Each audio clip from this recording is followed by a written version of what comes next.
My name is Ken Nixon. Our farm name is Ain Lee Farms Incorporated. We're located halfway between Arva and Ilderton, basically about a mile and a half north of the city limits of London. Our family has been here since the 1820s.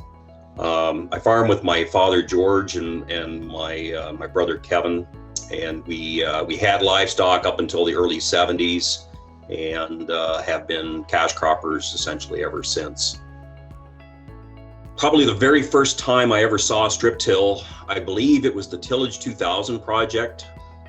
This was back in the early 90s, or no, mid to late 90s, I think that project happened. And the very first strip-till I ever saw was in the area, because there was a bunch of these strip trials, and it used I think it was called a row buster. And so it wasn't a bad machine, but the guys that had designed it really were trying to basically plant corn after soybeans and index a bunch of fertilizer down into it.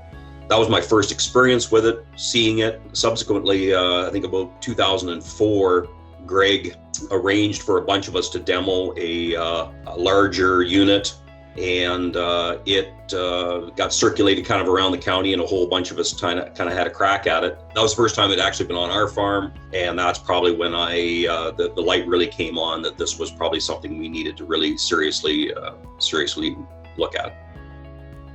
When I budget, when I'm doing a crop budget, kind of we're on an enterprise sort of way we pencil things out.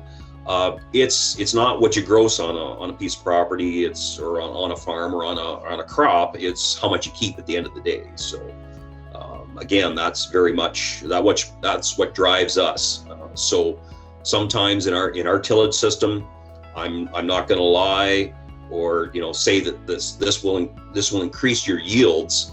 It in fact may not. But the thing is, if your costs are going down faster than your revenue, your revenue may slip a few bucks, but if your costs are going down faster, that's where I want to be, is because you got less, or you got more jingle in your pocket at the end of the year.